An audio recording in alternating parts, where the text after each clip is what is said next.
हाँ जी, first question देखते हैं। ये तुम्हारी फर्स्ट चैप्टर की असाइनमेंट में भी था क्वेश्चन, था ना। If the sum of two positive integers is 216 and their highest common factor is 27, then find the integers. तो हमें इंटीजर्स फाइंड करने हैं। Let the integers be x and y। तो दो इंटीजर ले लिए मैंने, कौन कौन से, x और y। अब इनका highest common factor, therefore highest common factor of x and y कितना दिया हुआ है, 27। इस बात का मतलब ये है that implies x is equal to 27a and y is equal to 27b, where, ध्यान से समझना, बिल्कुल कंसेप्चुअल नॉलेज है यहाँ पर। अब जिसको हाईएस्ट कॉमन फैक्टर सच में आता है, बिल्कुल क्लैरिटी के साथ जिसको पता है, वो ये वाली बात समझ सकता है और लिख भी सकता है। तो where a and b are क्या आने चाहिए, कोप्राइम इंटीजर्स। याद आ रहा है क्या पहले जो किया था? तो भाई ऐसा हम क्यों कहते हैं, मैं एक बार एक्सप्लेन कर देता हूँ। मान लो आपको हाईएस्ट कॉमन फैक्टर निकालना है 6 और 15 का, तो 6 समझ लो x है और 15 समझ लो y है। अब 6 के फैक्टर्स क्या बनेंगे, 3 टाइम्स 2, और 15 के क्या बनेंगे, इसको दिक्कत तो नहीं है ना, दिख रहा है? चले आगे, यहाँ तक कोई प्रॉब्लम? 3 इंटू 2, 3 इंटू 5, इनका हाईएस्ट कॉमन फैक्टर कितना निकल गया, HCF 3। दोनों में हाईएस्ट कॉमन फैक्टर क्या आ गया, 3 आ गया। तो देखो 6 कौन था, x था ना, और 15 कौन था, y था। ये किस फॉर्म का आ गया, 3m या 3a लिख दूं, a की वैल्यू कितनी दिख रही है, 2, और ये कौन सी फॉर्म का हो गया, और b की वैल्यू कितनी आ रही है, नहीं आया समझ में? जब दोनों में ही हाईएस्ट फैक्टर कॉमन जो है वो 3 है, तो दोनों ही 3 के मल्टीपल में होंगे एक्सप्रेस। जब दोनों में हाईएस्ट कॉमन फैक्टर 27 है, तो 27 के मल्टीपल ही होंगे दोनों। और अब a और b पक्की बात है कोप्राइम होने चाहिए। देखो 2 और 5 कोप्राइम है या नहीं है? अगर 2 और 5 ये दोनों नंबर कोप्राइम नहीं होते, तो फिर हाईएस्ट कॉमन फैक्टर ही बदल जाता। सपोज करो यहाँ पर 8 होता, यहाँ 2 और यहाँ 8, तो 8 में 2 इंटू 4 लिखता, तो 2 फिर से और आ जाता, फिर तो 6 बन जाता हाईएस्ट कॉमन फैक्टर, है कि नहीं है? लेकिन हाईएस्ट कॉमन फैक्टर तो 3 है, इसका मतलब फिर 3 गलत हो जाता। अगर 3 सही है तो इन दोनों को क्या होना पड़ेगा, कोप्राइम ही होना पड़ेगा। कोई दिक्कत है, कोई दिक्कत? समझ में आ गई सारी बात? इसका मतलब ये हो गए हमारे a और b आर कोप्राइम, ये वाली बात समझ में आ गई। नाउ इनका सम क्या दे रखा है, according to question it's sum is 216, ठीक है। तो देयरफॉर x की वैल्यू पुट करो और y की वैल्यू पुट करो, कितना आ गया, इसको कॉमन निकालो, अंदर क्या आया, किसके इक्वल आ गया, ये कितने पे कैंसिल हुआ, 8 पे। 8 7 जा 56, कितना क्या है 5, 8 2 जा 16 और 5 21। इसका मतलब a और b का जो सम है वो कितना है, a और b दो नंबरों का सम 8 है, और वो दोनों नंबर कैसे हैं, तो क्या पॉसिबल पेयर हो सकते हैं, यानी पॉसिबल वैल्यूज क्या हो सकती हैं। तो possible values of a and b are क्या वैल्यूज होंगी, तो a 1 हो अगर, तो b कितना हो सकता है 7, 1 और 7 का सम, और 1 और 7 कोप्राइम। कोप्राइम क्या होते हैं, जिनका हाईएस्ट कॉमन फैक्टर 1 आता है, जिनका HCF कितना आता है 1। कोई दिक्कत, जिनका HCF 1। अब 1 और 7 का HCF 1 आएगा। चलें आगे, 2 और 6 नहीं हो सकता, या हो सकता है, नो, क्योंकि इन दोनों का हाईएस्ट कॉमन फैक्टर कितना आएगा 2, तो ये कोप्राइम नहीं है, ठीक है। A3 ले तो B कितना ले सकते हैं, कोप्राइम है या नहीं है? अगर 4 4 लेंगे तो कोप्राइम नहीं होंगे। फिर 5 3, तो यानी कि A को 5 ले लें और B को 3, और फिर 6 2 तो होगा नहीं, तो A को ले लें 7 और B को ले लें 1। कोई दिक्कत? इसका मतलब जो नंबर्स हैं वो क्या हो जाएंगे, तो देयरफॉर नंबर्स आर, यानी कि हमारा आंसर क्या आएगा, नंबर्स आर, कौन से नंबर थे, x और y थे ना, 27a इंटू 27b, तो a की वैल्यू 1 और b की वैल्यू 7, तो 27 इंटू 1 इज 27, एंड 27 इंटू 7, 7 7 जा 49, 189। तो नंबर्स आर 127, 189 और 189, 27। और दूसरा केस क्या हो सकता है, 3 ले तो 27 इंटू 3 81, और 27 इंटू 5 135, या फिर इसका रिवर्स 135 और 81। क्लियर हुआ? तो ये हमारा फाइनल आंसर आ जाएगा। कोई दिक्कत हो जाएगा? सेकंड क्वेश्चन देखते हैं।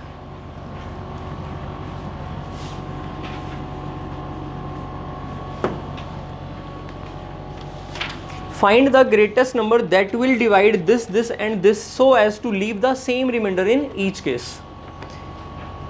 तो हमें क्या करना है, ग्रेटेस्ट नंबर बताना है जो इन तीनों नंबर को क्या कर दे, डिवाइड कर दे, so as to leave the same remainder in each case. देखो अब इस क्वेश्चन को करने का तरीका ये होता है, 43, 91 और 183। पहले तो 91 में से क्या माइनस कर दो, 43, इसमें से इस नंबर को माइनस कर दो, क्या वैल्यू आई बताओ, नहीं 8 यहाँ, 7 - 4 38, और 183 में से कितना, क्या कह रहे हैं, 48 आएगा, ठीक है। 8 - 4 = 4, ठीक है। कितना आएगा, 292। चलिए आगे, क्या किया, इसमें से इसको माइनस कर दिया और इसमें से इसको माइनस कर दिया, मतलब मैंने 91 में से 43 माइनस कर दिया और 183 में से 91 माइनस कर दिया। अब मेरे पास 48 और 92 नंबर आ गए, इनका हाईएस्ट कॉमन फैक्टर निकालो। किससे निकालूं, प्राइम फैक्टराइजेशन से या एक तरह से फर्स्ट चैप्टर रिवाइज हो गया, हर एक चैप्टर ऐसे रिवाइज हो जाएगा, तो किस मेथड से निकालूं।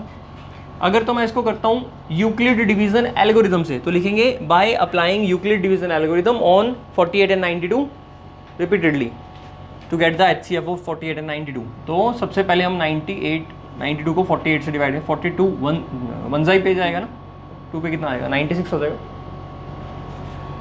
44, तो क्या लिखेंगे, 92 = 48 × 1 + 44। इसमें लीनियर कॉम्बिनेशन का क्वेश्चन भी डाल रखा है मैंने, 48, 44 1 पे जाएगा, 4 दूसरी, अब यहाँ पर 44 0 का इक्वल नहीं आया, रिमाइंडर 0 का इक्वल नहीं आया। दूसरे स्टेप पे क्या करते हैं, डिवाइजर डिविडेंड बन जाता है और रिमाइंडर डिवाइजर बन जाता है। तो अब यहाँ 48 = 44 × 1 + 4। अब क्या करेंगे, 44 को 4 से करेंगे, इसका मतलब 44 = 4 × 11 प्लस, तो रिमाइंडर कितना आ गया इस स्टेप पर, 0। तो देयरफॉर रिक्वायर्ड HCF क्या था, डिवाइजर, और डिवाइजर क्या है हमारा यहाँ पर, ये हमें साइड में करके दिखाना होता है। क्लियर, वो लाइन लिख देना, बाय अप्लाइंग यूक्लिड डिवीजन। और दूसरा मेथड अगर हम इसको प्राइम फैक्टराइजेशन से करें, बाय प्राइम फैक्टराइजेशन मेथड, 48 को हम 2 की पावर 4 × 3 लिख सकते हैं, 16 3 × 48 होता है बेसिकली, 16 को 2 की पावर 4 लिख सकते हैं, और 92 को 23 4 जा 92 होता है, तो 23 तो प्राइम नंबर ही है, तो 4 का मतलब 2 का स्क्वायर हो गया। तो हाईएस्ट कॉमन फैक्टर क्या होता है, it is the lowest power of common prime factors, ठीक है। और अगर दोनों में कॉमन प्राइम फैक्टर ना हो तो 1, ठीक है। तो 2 का स्क्वायर लिख लेना वो लाइन, तो HCF कितना आ गया, 4, दोनों मेथड से सेम आ गया। इसका मतलब जो हमारा आंसर है इस क्वेश्चन का वो क्या है, 4। HCF क्या आ गया इनका, 4 आ गया। इसका मतलब 4 जो है वो इन तीनों नंबरों को क्या करता है, डिवाइड कर देता है, और रिमाइंडर कितना देता है, 1। क्लियर, सेम रिमाइंडर देता है इन ईच केस, 1 नहीं, जितना भी देता है 3 देगा। चेक करके देखते हैं, 43 को 4 से डिवाइड करते हैं, ठीक है, नहीं जा रहा 3, 0 नहीं जाता तो 0 लगा लेते हैं ना, बस 3 रिमाइंडर आ गया। क्लियर, 4 10 जा 40 + 3 43, तो रिमाइंडर कितना आ गया, 3। 91 को 4 से डिवाइड करते हैं, 4 2 जा 8 1 1, 4 2 जा 8, कितना रिमाइंडर आया, 4 × 22 88 + 3। और 183 को भी करते हैं, 4 4 जा 16 23, 4 5 जा, कितना रिमाइंडर आया, दोबारा समझाओ, ये आ गया, ठीक है।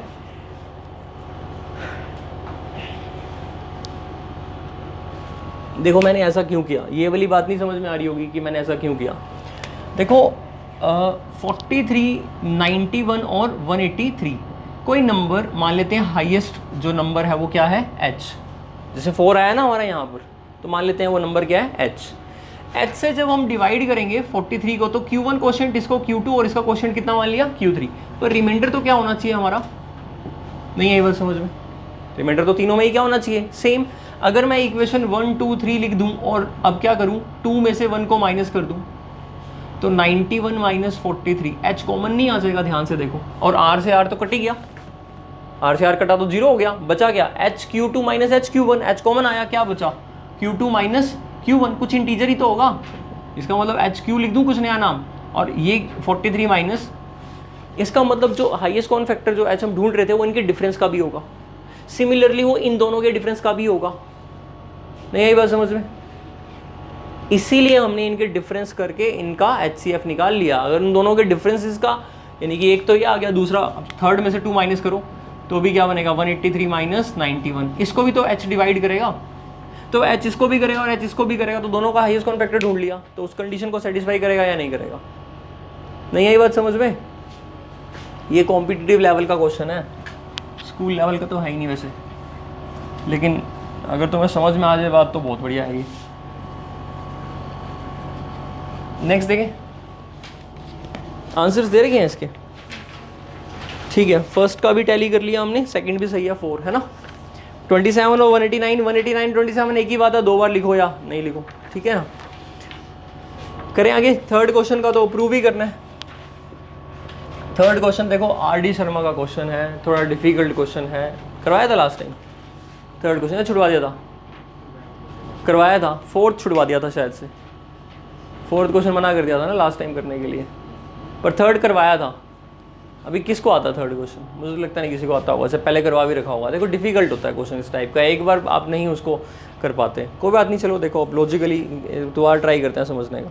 वो कह रहा है ABCD ये 4 रैशनल नंबर हैं और D परफेक्ट क्यूब नहीं है।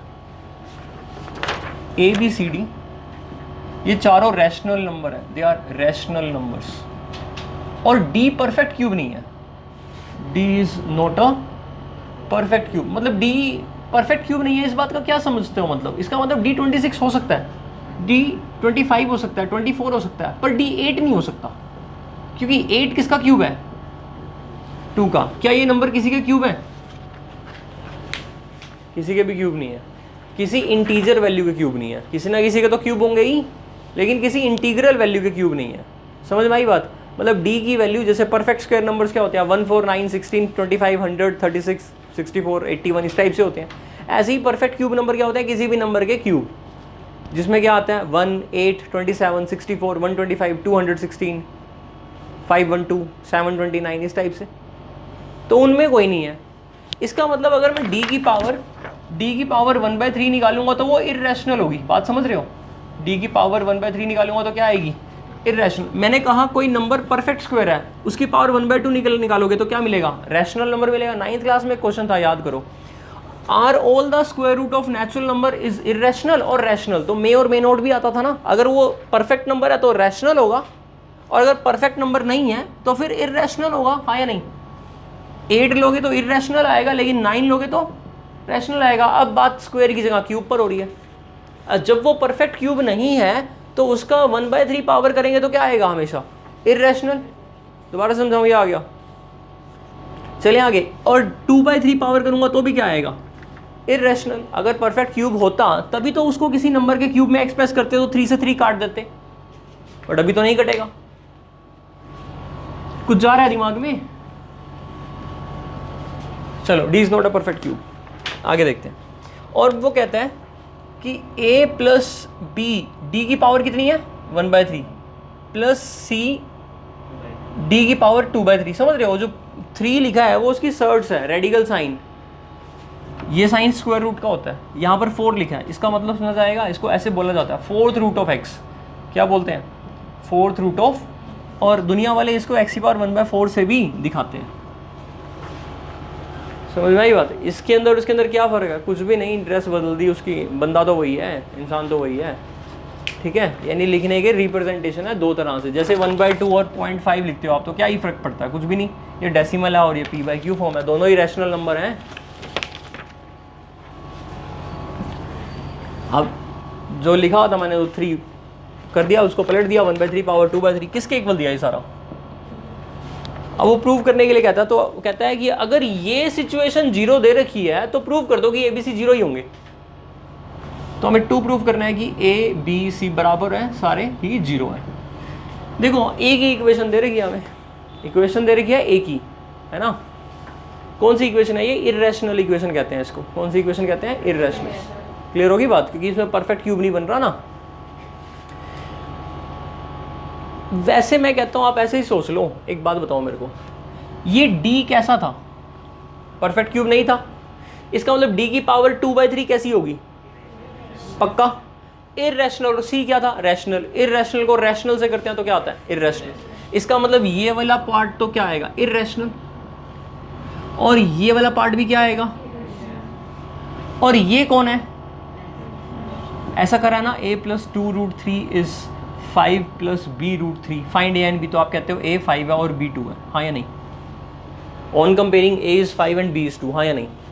9th क्लास में आता है ना ऐसा, क्यों कहते हैं?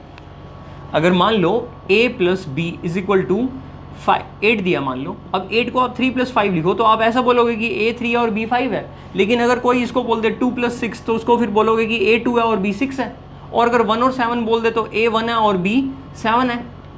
इसका मतलब इसके तो बहुत सारे टुकड़े बन सकते हैं, तो उसमें कौन सा a है और कौन सा b है हमें थोड़ा पता है। इसका मतलब अगर a प्लस बी 8 है तो a और b की वैल्यू निकाल सकते हो, इनफाइनाइट वैल्यूज एग्जिस्ट करती हैं, डिपेंड करता है, नेचुरल नंबर है तो लिमिटेड सॉल्यूशन होंगे, अगर रियल नंबर है तो इसके इनफाइनाइट सॉल्यूशन होंगे। अरे यही तो 9th क्लास में लीनियर इक्वेशन में पढ़ते थे, x plus y equal to 8 का ग्राफ बनाते थे, टेबल ऑफ सॉल्यूशन 2 पॉइंट लेकर एक स्ट्रेट लाइन बनाते थे, 2 पॉइंट से ही तो बनती है ना एक स्ट्रेट लाइन, और उस लाइन के ऊपर जितने भी कलेक्शन होंगे इनफाइनाइट पॉइंट्स के वो सारे इसके सॉल्यूशन होंगे। समझ में आई बात? इसके कितने सॉल्यूशन होंगे, इनफाइनाइट तो नहीं आए, इसका तो एक ही सॉल्यूशन आया, क्योंकि इसमें एक कमाल की बात थी कि एक रैशनल था और एक इररेशनल था, तो इधर रैशनल इधर इररेशनल, तो रैशनल वाला रैशनल के इक्वल होगा, इररेशनल वाला ये गारंटी है, ऐसा ही हो सकता है, और कोई तरीका हो ही नहीं सकता, ऐसा कोई और कोई तरीका हो ही नहीं सकता। प्रूफ करके दिखाऊं क्या इसका ऐसा क्यों होता है? 9th में तो क्या ही समझता है बच्चा, प्रूफ उसको समझा भी दो तो नहीं पल्ले पड़ता, लेकिन चलो अब तुम थोड़ा से मैच्योर हो, 10th में हो तो मे भी तुम समझ सकते हो। कराऊं ये वाला प्रूफ कराऊं एक बार, देखो कि ऐसा ही क्यों होता है ऐसा। लेकिन इसके लिए एक बात, एक नॉलेज पता होनी चाहिए तुम्हें, the product of 2 irrational number is, एक नंबर इररेशनल है, एक नंबर रैशनल है, ठीक है? अगर मैंने सपोज a b c, अगर मैंने b और c लिए हैं और मैंने b प्लस सी निकाल दिया, b माइनस सी निकाल दिया, b इंटू सी निकाल दिया, या b बाई सी निकाल लिया, और मैंने a और b लिए हैं, a और b निकाल लिया, a माइनस बी निकाल लिया, a इंटू बी निकाल लिया, a बाई बी, ऑपरेशन ही तो लगाए प्लस माइनस मल्टीप्लाई डिवाइड के, इन चारों के आंसर्स रैशनल होंगे या इररेशनल होंगे? हाँ, it may be rational, may be rational और मे बी इररेशनल, दोनों चीजें पॉसिबल है भाई। एग्जांपल ले लो मेरे से, बहुत सारे एग्जांपल मिल जाएंगे कि a इररेशनल है, b इररेशनल है, लेकिन उसका जो सम है वो रैशनल आ गया। एग्जांपल के लिए 2 प्लस √3 और 3 माइनस √3, ये भी इररेशनल, ये भी इररेशनल, और दोनों को ऐड कर दो, √3 से √3 कटेगा, 2 और 3 5 आ जाएगा, इररेशनल आ गया, और दोनों को सब्ट्रैक्ट कर दो तो इररेशनल भी आ जाएगा, ऐड कर दो सब्ट्रैक्ट कर दो, है कि नहीं है? और अगर यहाँ पर प्लस कर दूँ और सब्ट्रैक्ट करो फिर रैशनल आ जाएगा, है कि नहीं है? मल्टीप्लाई डिवाइड करके, तो दो इररेशनल है तो हम कुछ नहीं कह सकते कि रैशनल या इररेशनल, कुछ भी आ सकता है। बट अगर एक इररेशनल है और दूसरा रैशनल है, यानी ये b है और ये c है, तो अब इनका सम क्या होगा? हमेशा irrational, difference irrational, division irrational, c 0 नहीं होना चाहिए, वो तो आपको पता ही है, समथिंग 0 से डिवाइड नहीं करते, ठीक है? यानी रैशनल में यहाँ नॉन जीरो होना चाहिए। इसका रैशनल या इररेशनल? गलत है। अब इररेशनल जो कह रहा है, हाँ यही बात, इसीलिए सब बच्चे जो है ना वो अच्छे से नहीं करते हैं, क्योंकि कईयों को तो ये बात पता ही नहीं होती। ठीक है, इसका आंसर इररेशनल आ सकता है, लेकिन c 0 नहीं होना चाहिए इस शर्त पर। c क्या नहीं होना चाहिए? 0। मतलब कि product of any irrational number with a non zero rational number, not a rational number, the product of irrational and rational may be a rational और may not be a rational, may be rational और rational both, because c is rational, और rational में तो zero number होता है या नहीं होता? इस zero is a rational number, 9th में तो था पहला question, 0/1 0/2, zero is a rational number. If zero is a rational number and you multiply zero by any irrational number, तो आपका आंसर क्या बनेगा? जीरो ही तो आएगा। अब जीरो तो रैशनल हो गया, और आप क्या रट्टा लगा रहे थे कि रैशनल और इररेशनल का मल्टीप्लाई करते हैं तो इररेशनल आता है, लेकिन इररेशनल जरूरी नहीं है। इररेशनल सिर्फ उस केस में आता है जब हमारा c नॉन जीरो, मतलब c 0 ना हो। दोबारा बताऊं, ये आ गया समझ में? ठीक होगी बात? यानी c जब 0 हो गया तो हम कुछ नहीं कह सकते। चलें आगे, क्लियर है ना ये वाली बात? अब एक काम करते हैं, a-5 कर लेते हैं, क्लियर? क्या क्या, इसको इधर उसको उधर ले आते हैं। मेरे को यही बात सिखानी है कि a की वैल्यू 5 क्यों और b की वैल्यू 2 क्यों है, प्रूव करके दिखाना है मैंने। b-2 इंटू √3, समझ में आया क्या किया? इस वाले को माइनस में लेके √3 कॉमन निकाल लिया। बताओ कोई प्रॉब्लम? आप ये बताओ मेरे को, लेफ्ट हैंड साइड रैशनल होगी या इररेशनल होगी? लेफ्ट हैंड साइड रैशनल होगी या इररेशनल होगी? रैशनल होगी, क्योंकि a क्या है? रैशनल है, और 5 भी रैशनल है, दोनों का डिफरेंस भी क्या आएगा, रैशनल। इसका मतलब राइट हैंड साइड रैशनल होगी या इररेशनल होगी, रैशनल होगी, बोलो हाँ या नहीं। अगर ये रैशनल है तो ये भी तो रैशनल ही होगी या नहीं, या इररेशनल हो सकती है क्या? अगर ये इररेशनल होगी तो इसको इररेशनल होना पड़ेगा। इसको इररेशनल बना सकते हो क्या? इसको रैशनल बना सकते हो क्या? हाँ, हाँ या नहीं? हाँ, इसको रैशनल बना सकते हैं, एक ही शर्त पर रैशनल बना सकते हैं। ये तो चेंज होने वाला नहीं है, गंदा है कि नहीं है? √3 तो कुछ करेगा नहीं, ये तो मैं तो इररेशनल हूँ, है कि नहीं है? तो इस वाले को मौत, इसके मर्डर कर दो, इसका b-2 का 0 कर दो। अगर आपने इसको 0 कर दिया तो 0 की मल्टीप्लाई किसी से कर दो, इररेशनल की औकात नहीं है अब हमारे सामने, नहीं है समझ में? किसकी हेल्प ली हमने, 0 की। तो ये रैशनल होगा गारंटीड, क्योंकि ये रैशनल है, और ये रैशनल होने के लिए इसको 0 ही होना पड़ेगा, क्योंकि दूसरा ऑप्शन ही नहीं है। बोलो हाँ या नहीं? तो तकलीफ हो रही है ना ये बात समझने में, लेकिन ये सच है कि b तो 2 होगा ही होगा। और अगर b 2 हो गया तो 2 - 2 0 इंटू समथिंग 0, खत्म। तो a - 5 0 हुआ, तो a भी किसके इक्वल आ गया? तो a 5 ही होता है और b 2 ही होता है। नहीं समझ में? तो समझ के भी क्या कर लिया, जैसे 9th में नहीं भी समझा होता तब भी तुम यही बोलते हो, अब समझ लिया तो भी क्या करना, तो वही था। क्लियर हुई बात? तो एक बार वैसे ही सोच लो, ये रैशनल है और ये दोनों क्या है, और 0 के इक्वल है, तो रैशनल भी 0 होगा और इररेशनल भी 0 ही होंगे, है कि नहीं है? वैसे इररेशनल 0 कैसे हो सकता है? इररेशनल तो रैशनल होता ही नहीं और 0 रैशनल है। चलो कोई बात नहीं, a तो 0 आ गया, a 0 आया नहीं आया? अगर a 0 आया, यहाँ हटा दूँ तो ये पूरा सम किसके इक्वल हो जाएगा, 0 के, which is only possible if this is 0, क्योंकि 0 इंटू समथिंग, इस इररेशनल को रहने दो, क्या फर्क पड़ता है, 0 इंटू समथिंग तो 0 ही आएगा, और इसको भी 0 करोगे तो 0 इंटू समथिंग 0 ही आएगा। तो 0 + 0 + 0 is equal to 0। The only way to prove it, मतलब the only way to have this equal to 0 is only a = b = c = 0। नहीं बस समझ में, तुम्हें समझ तो आ गया ना लॉजिक की। अब बात है लिख प्रेजेंटेशन करना कैसे है वो है, लेकिन वैसे तो क्लियर है कि ABC 0 होने पर ही हो सकता है, ठीक है, यानी MCQ अप्रोच तो ठीक है, लेकिन हाँ समझने वाली बात है कि प्रूफ ही करके दिखाओ। चलो प्रूफ भी करते हैं, जब समझ में आ गया तो प्रूफ भी हो जाएगा। सी, इसको 1 कह दूं। मैं एक ऐसी इक्वेशन और बनाना चाहता हूँ ताकि मैं उन दोनों को ऐड सब्ट्रैक्ट करके कुछ नया कंक्लूजन निकालूं, ठीक है।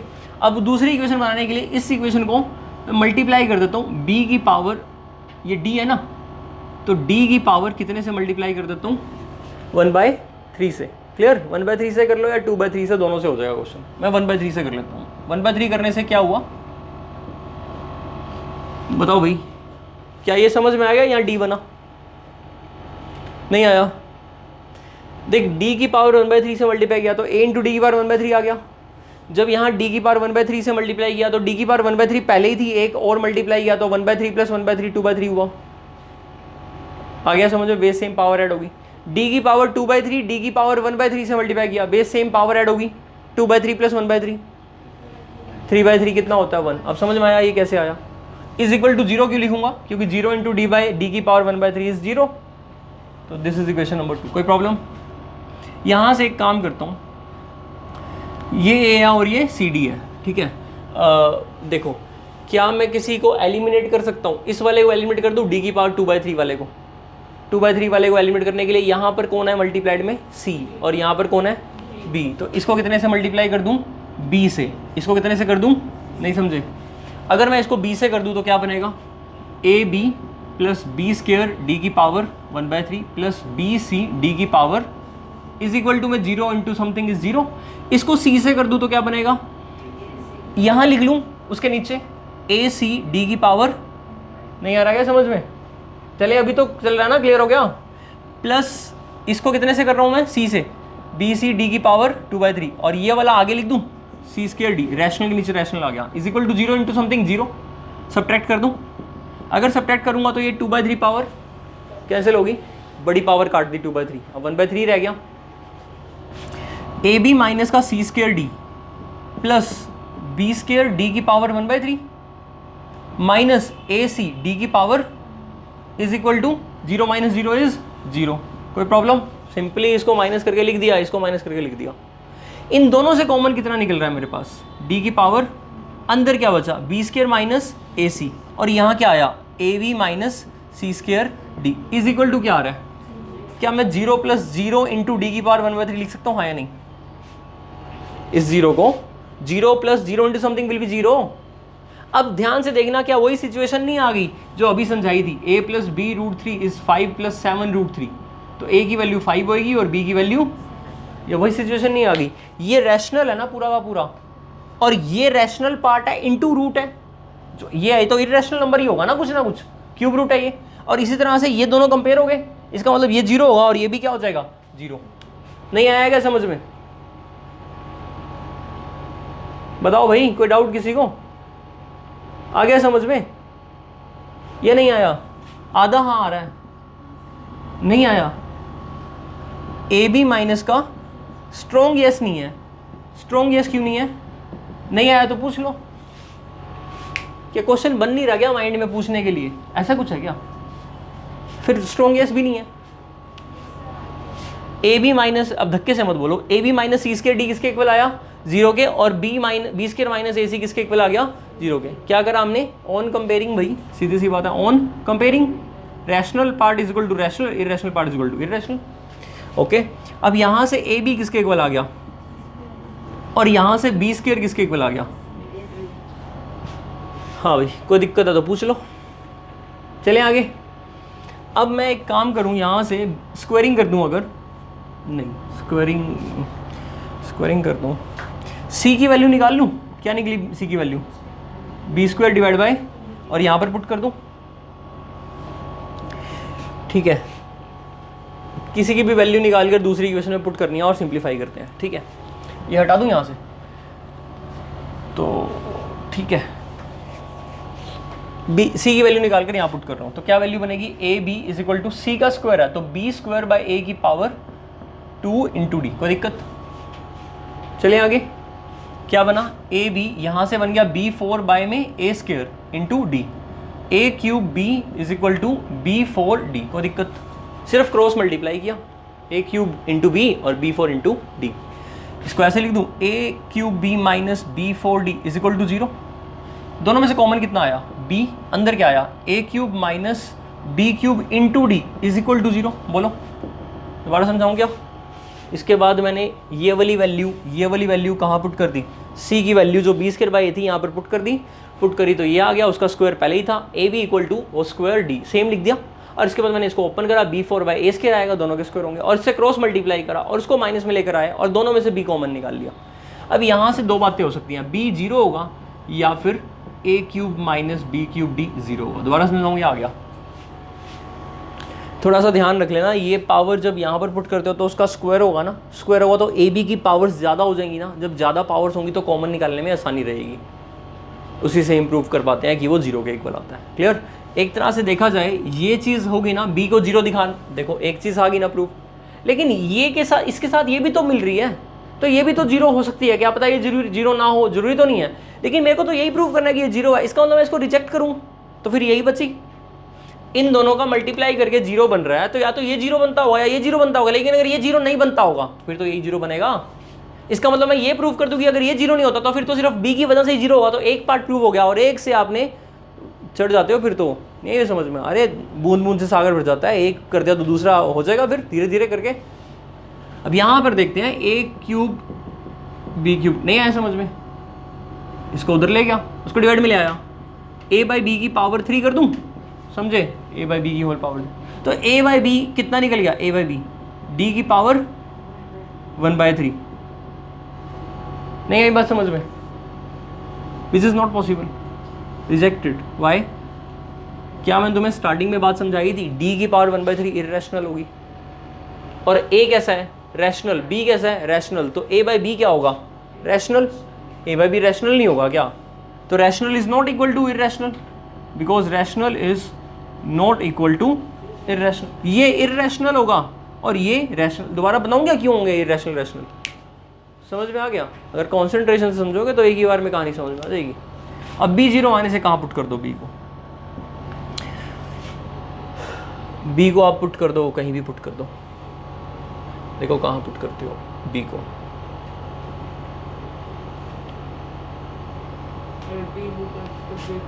यहाँ पुट कर देता हूँ, यहाँ है ना। तो put b equal to 0 in c is equal to b square by a, तो c कितना आ जाएगा? 0। क्लियर हुआ? अब C0 आ गया, C को 0 और B को 0, हाँ, और जो फर्स्ट इक्वेशन दे रखी थी बिल्कुल a प्लस बी सी की पावर 1/3 जो भी दे रखी थी, ये भी 0 और ये भी 0, तो a भी कितना आ जाएगा, लिखूँ क्या, आ गया समझ में, फर्स्ट इक्वेशन पुट करेगी a भी क्या आ जाएगा, 0 आ जाएगा, एंड हेंस प्रूव। चले आगे, तीनों 0 आ गए। तो ये क्वेश्चन थोड़ा सा कॉम्प्लिकेटेड टफ सा था, लेकिन अगर उसको आप दूसरी बार में समझ रहे हो तो आई थिंक अब तो इतना मुश्किल नहीं लगना चाहिए। क्वेश्चन नंबर 4 ट्राई करना, एक बार किया था क्या निपुण, ट्राई हो गया था, मैं कर रहा हूँ।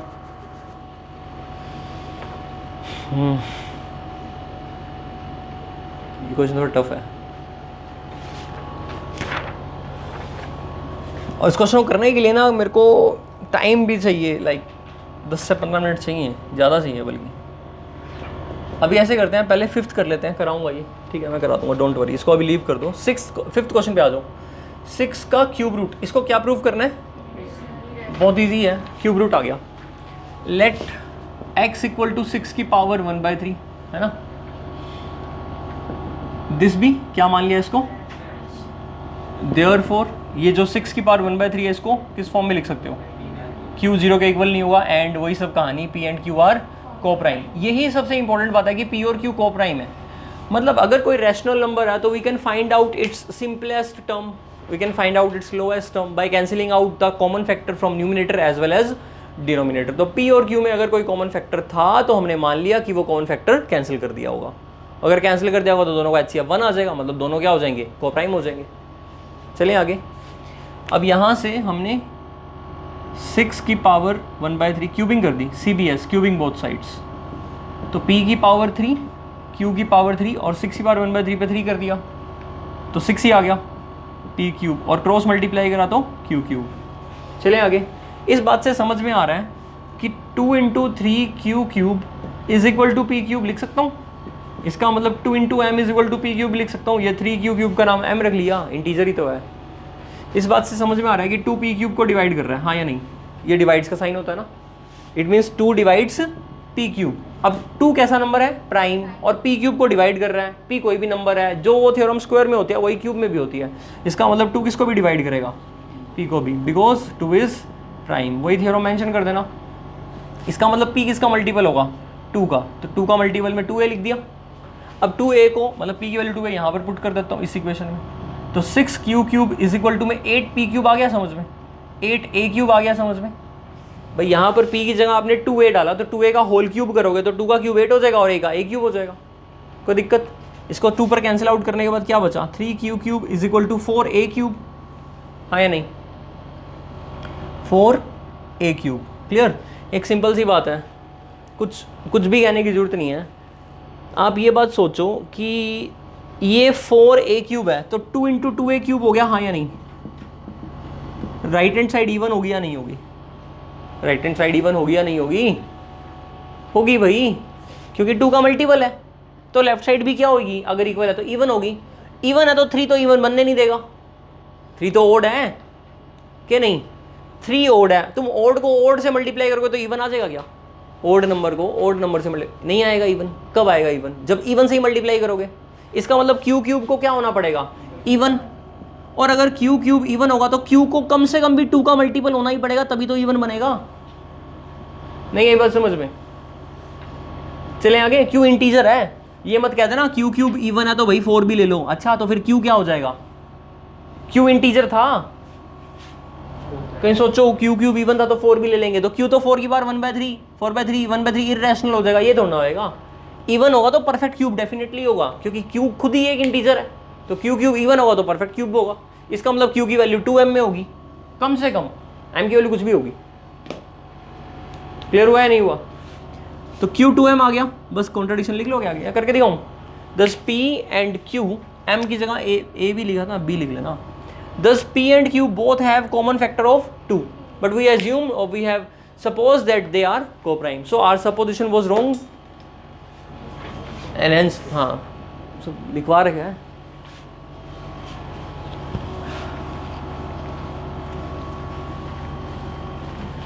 तो गिव अप नहीं करना, क्वेश्चन कैसा भी आ जाए दिमाग लगाओ, करो, हो जाएगा। आगे चलते हैं, क्वेश्चन नंबर 6। 8 का 4th रूट। मैंने ऑब्जर्व करा बच्चों का अर्थमेटिक ही वीक होता है सबसे ज़्यादा, चैप्टर भी कम नंबर का और 9th 10th के अंदर पहला चैप्टर वही तकलीफ देता है। अभी 9th क्लास का क्वेश्चन है, आप 10th में भी पूछ ले क्या फ़र्क पड़ता है, आपको कंपेयर करना आना चाहिए इन दोनों को। 8 की पावर कितनी है बताओ 1/4, 22 की पावर कितनी है। सबसे पहले हम इसका एलसीएम लेंगे, 4 और 6 का एलसीएम, 4 और 6 का एलसीएम 12, 4 6 का एलसीएम 12, तो इसको 3 से मल्टीप्लाई डिवाइड, उसको 2 से मल्टीप्लाई डिवाइड, ताकि एलसीएम बराबर बन जाए। नहीं आया क्या समझ में? इसका मतलब मैं ऐसे लिख सकता हूँ 8 की पावर 3 और बाहर 1/12 लिख सकता हूँ, और इसको लिख सकता हूँ 22 की पावर 2 और बाहर 1 मतलब ऐसे 22 का स्क्वायर अंदर लिख देता हूँ 1/12, 2 इंटू 1/12। अरे ऐसे पढ़ा होगा तुमने, ए की पावर m है तो बाहर n होता, तो ए की power m into n multiplied होते हैं, तो मल्टीप्लाइड में तो थे ही ना, मैंने एक को अंदर कर लिया जो अपने अकॉर्डिंगली 1/12 दोनों में कॉमन लेकर आगे।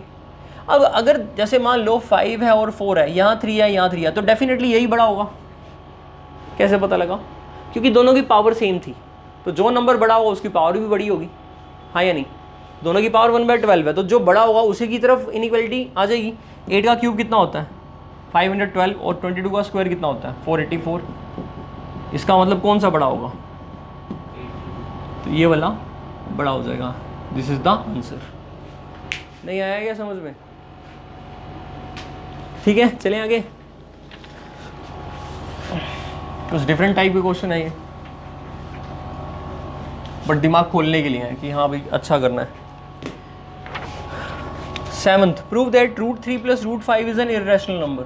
√3 + रूट, ये तो कर लोगे या करके दिखाऊं? हाँ करवा रखा है ऑब्वियसली। इसको क्या मान लिया हमने, p/q या a/b, b is not equal to 0, a and b are coprime, खुद लिख लेना लाइन। a/b माइनस का √5, फिर क्या कर देंगे स्क्वायरिंग, माइनस में उधर ले जाकर फिर स्क्वायरिंग कर देंगे। 3 is equal to a² plus का 5 माइनस का 2√5 into a/b, a² minus 2ab। इसको उधर ले आओ, इसको उधर ले जाओ, तो a² प्लस 2 आ गया क्या समझ में? 5 में से 3 गया तो 2 बचा, और ये वाले को उधर ले आओ तो कितना आएगा 2√5 a/b। इसका मतलब हो गया a² प्लस का 2b² डिवाइड बाई में b² एलसीएम लिया, और ये जो b था ये क्रॉस मल्टीप्लाई में यहाँ आएगा, और a और √2 यहाँ आ जाएगा, 2a यहाँ सिर्फ क्या बचा √5। ये b एक पावर से एक पावर कैंसिल होगी। क्लियर हुआ या नहीं हुआ? अब अल्टीमेटली ये चीज़ बताओ ये रैशनल होगी या नहीं होगी? a और b इंटीजर्स थे तो इनका स्क्वायर सम वगैरह इंटीजर ही होगा, लेकिन इनका डिवीजन क्या हो जाएगा rational, integer by integer rational हो जाएगा। इसका मतलब ये भी क्या होगा रैशनल, पर ये तो इरैशनल दे रखा है, नहीं है समझ में? अरे नहीं दे रखा तो मान लेना भाई, ठीक है? ऐसी ऐसी चीज़ें नहीं, जब तेरे को बोर्ड का पेपर मिलेगा ना तो गारंटेड बोल रहा हूँ मिलेगा √5 is irrational, given the √5 is irrational then prove that this is clear. Otherwise तो फिर 10 नंबर का क्वेश्चन बना दो ये वाला, √3 को इरैशनल, √5 को इरैशनल, दोनों का सम भी इरैशनल, तो बड़ा अजीब सा हो जाएगा। ये दे रखा होगा क्लियर, और नहीं दे रखा हो ना एनसीईआरटी के अंदर थ्योरम है √2 इज इरैशनल और √3 इज इरैशनल, √5 इज इरैशनल। जो क्वेश्चन आएगा ना वो √2, √3 और √5 पर ही आएगा, एनसीईआरटी में थ्योरम है, नहीं समझ में आए? एनसीईआरटी वाला खुद भी यही वाली बात, एनसीईआरटी के अंदर एग्जांपल दे रखा है, लास्ट का 10th और 11th एग्जांपल में साइड में कहीं नहीं लिखा given √3 is irrational, given √5 is irrational, लेकिन उसने यूज़ क्यों कर लिया? फिर करा तो उसने use, but we know √2 is irrational but this is the fact. अब वो जब वो बोल रहा है दिस इज द फैक्ट, क्योंकि भाई उसने अपनी किताब में उसको थ्योरम बनाकर दे रखा है, तो आप समझो उस बात को, वो चीज़ एज ए थ्योरम हमने प्रूव कर किया, तो अब उस रिजल्ट को हम यूज़ कर सकते हैं। 10th क्लास में हो तुम तो 10th में अलाउड है, कर सकते हो। समझ में आई बात? बस हो गया। So √5 is irrational, so contradiction arises due to our wrong supposition and hence it is irrational. हाँ, और √5 भी इरैशनल प्रूव करने के लिए फिर मत लिख देना it is the fact √5 is irrational, फिर तो मूर्खों वाली बात नहीं होगी। अब क्वेश्चन ये आ जाए √5 इज इरैशनल को प्रूव करना है, फिर तो भाई वो थ्योरम ही पूछ रहा है, पूरा का पूरा ही प्रूव करके दिखाना है जो 6/1/3। अब इसमें थोड़ा लिखोगे we know that it is the theorem it is irrational, और 4 नंबर 3 नंबर का क्वेश्चन हाँ भाई खत्म कर दो एक लाइन में, ऐसा थोड़ा होता है। ठीक है, मतलब एक बात सोचो, अगर √5 के साथ कोई कॉम्बिनेशन बनकर आया है 2 - √5, 2 + √5, 3 + √2√5, कुछ भी कॉम्बिनेशन आया √5 √3 का, फिर तो आप उस लॉजिक को यूज़ कर सकते हो। लेकिन अगर वो खुद ही प्रूव करने के लिए आया तो आपको पूरा करना पड़ेगा। और कई टीचर्स या कुछ ऐसे सिखाते हैं पहले आप √5 को इरैशनल प्रूव कर दो और लास्ट लाइन लिख दो any operation on irrational with rational is always irrational, है ना?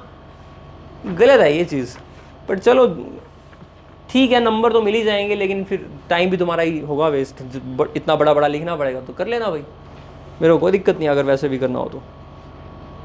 लेकिन अगर गिवन और यूजिंग द फैक्ट आ गया फिर वो गलत हो जाएगा मेथड, फिर यही वाला काम आएगा मेरे वाला। और गिवन नहीं लिखा है तो भी हम इससे करके आएंगे, गलत नहीं कर सकते जब एनसीईआरटी कर रही है तो। नहीं समझे, हर तरफ लड़ाई छिड़ी हुई है।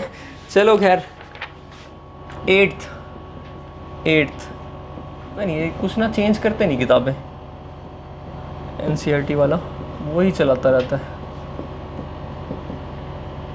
इसकी वैल्यू निकालनी है ना, 2 की पावर x इक्वल टू 3 की पावर y इक्वल टू 12 की पावर z, और हमें 2y plus x into z minus x y की वैल्यू निकालनी है। ठीक है, सबसे पहले हम देखो 2 मेथड बताता हूँ।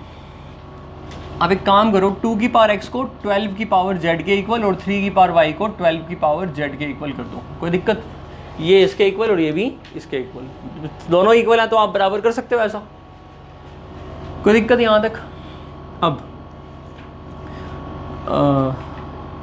यहाँ से क्या करते हैं, लॉगरिथम भी ले सकते हैं बोथ साइड पर, लॉगरिथम तुम्हें समझ में आएगा नहीं, तो हम एक काम करते हैं, तो 2 की पावर x इक्वल टू 3 की पावर y भी होगी, समझ गए ना भाई, 3 बातें हो गई, इक्वल हैं ये तीनों। अच्छा, इस 12 को मैं 2 की पावर 2 इंटू 3 और पावर z लिख सकता हूँ, सही है या नहीं? 2 का स्क्वायर 4 इंटू 3 12, इसका मतलब मैं इसको लिख सकता हूँ 2 की पावर 2z इंटू 3 की power z is equal to 2 की पावर x। बोलो कोई प्रॉब्लम? चलें आगे, 2 की पावर x किसके इक्वल आ गई? 2 की पावर इंटू 3 की पावर z, कोई दिक्कत? अब 3 की वैल्यू निकाल लो जरा, यहाँ से 3 की वैल्यू निकाल लो, x डिवाइड बाय वाई, समझ में आया या नहीं आया? क्या किया मैंने? 3 की वैल्यू यहाँ पर क्या थी? पावर y, उस पावर को यहाँ लेकर आए तो डिवाइड में आ जाएगी। इस 3 की वैल्यू को, इस 3 की वैल्यू को, ये वाली वैल्यू को मैं यहाँ पर पुट कर देता हूँ। पुट करूँगा तो 2 की पावर 2z इंटू 3 की वैल्यू पुट करी 2 की power x by y is equal to 2 की पावर x। है कोई दिक्कत? सारे 2 में आ गया नहीं आए? बेस सेम है तो पावर ऐड हो जाएंगी, 2z में कितना ऐड हो जाएगा? x बाय वाई, और यहाँ पर क्या आ जाएगा? कोई दिक्कत? जब बेस सेम है तो पावर इक्वल हो जाएंगी, जैसे ही पावर को इक्वल करोगे तो x किसके इक्वल आ जाएगा? 2z plus x by Y. कोई दिक्कत? चलें आगे। अब ये बन गया 2zy प्लस एक्स बाय में y, और y यहाँ आएगा तो क्या हो जाएगा? xy। ठीक है भाई, क्या कमी है? कुछ कमी लगी है? अच्छा, ये यहाँ z नहीं लगाया भाई मैंने, ध्यान से देखो, 3 की पावर भी तो z थी, 3 की वैल्यू 2 की पावर x अपॉन वाई थी, 3 की पावर भी तो z थी,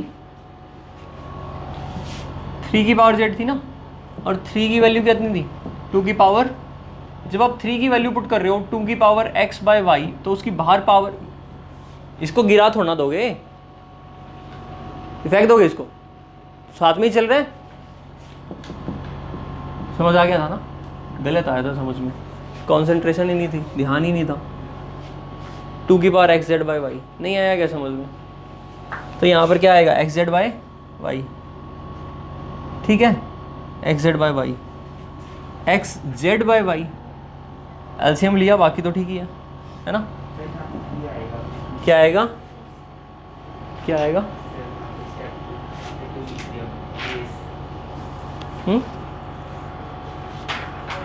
ये तो बेस सेम था, पावर ऐड ही तो करी है। क्या आएगा? कुछ कह रहे थे ना? यस तो बोला ही था ना मेरे ख्याल से। यस, नो, दोनों में से कॉमन क्या निकला? यस और नो? 2y प्लस एक्स निकल गया ना कॉमन, या नहीं?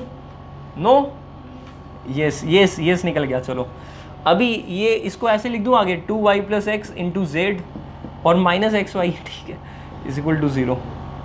सही है या नहीं है? यही करना था ना, इसकी वैल्यू निकाली तो क्या आंसर आ गया इसका? यस, 0 आ गया ना इसका आंसर। ठीक है, तो बड़ा आसान मेथड था ये। अब मैं ऐसे भी कर सकता था, 2 की वैल्यू 3 की पावर्स में निकाल कर यहाँ पर 2 की वैल्यू पुट कर देता तो 3 की पावर्स को इक्वेट कर देता, तब भी हो जाता। और इसको k लेकर भी कर सकते थे, यानी हैं इसके 10-12 मेथड, लॉगरिथम से भी हो जाता। ये मैंने आज जो बताया है अलग सा ही बताया है, कुछ नया मेथड। k वाला पहले बता रखा है मैंने तुम्हें, आसान सा। देखो 2 की पावर x को भी k ले लो, 3 की पावर y को भी k ले लो, और 12 की पावर z को भी k ले लो। समझ गए क्या किया मैंने? ये तीनों बराबर है तो तीनों के किसके इक्वल ले लिया? k के इक्वल ले लिया, कोई दिक्कत? ठीक है। अब यहाँ से 2 की वैल्यू k की पावर 1/x, बताओ कैसे किया मैंने? ये जो पावर थी वो वहाँ पर 1 में रेसिप्रोकल में चली जाती है। जैसे आप ये पढ़ते हो ना कि x² 2 है तो x की वैल्यू √2 आ जाती है ना, प्लस माइनस के साथ। ये जो 2 है ये 1/2 ही तो चली जाती है।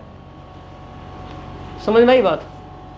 मतलब ऐसे किया मैंने, 2 की पावर x अगर k के इक्वल है ना तो दोनों तरफ मैंने 1/x पावर लगा दी, ये कट गया।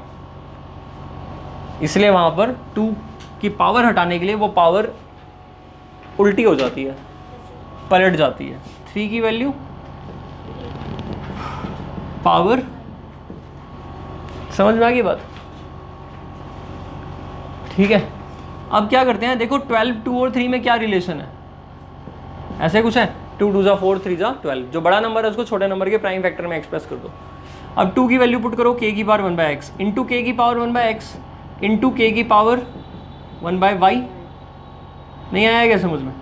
और k की पावर 1/z। ये तो आसान है, अति आसान है ये तो, क्या नहीं? इज इक्वल टू, आया समझ? तो ये कितना आ गया? 2/x 1/x plus 1/x 2/x और प्लस 1/y, k की पावर 1/z। बेस सेम है, पावर ऐड कर दी, मतलब तो कर ही दिया मैंने। बेस सेम है और पावर इक्वेट कर देता हूँ। पावर इक्वेट करूँगा 1/z 2/x प्लस, दोनों का एलसीएम, अंदर क्या बचा? ये मैंने क्या लिखा? 2y प्लस x, और यहाँ क्या लिखा? 1/z। Cross multiply xy is equal to 2y plus x into z। और इसको उधर ले आओ, या इसकी वैल्यू अगर यही है तो 0 आ जाएगा आंसर ना। 2y plus x into z minus का xy, तो वैल्यू कितनी आ जाएगी? ऐसे क्वेश्चन बहुत सारे हो सकते हैं। यहाँ आपको ऐसे 3 नंबर मिलेंगे, जो बड़ा नंबर होगा वो छोटे नंबर्स के फैक्टर्स में एक्सप्रेस हो जाएगा। क्लियर? कल करें? कितने क्वेश्चन करा दिया आज मैंने? 1 2 हाँ 1 2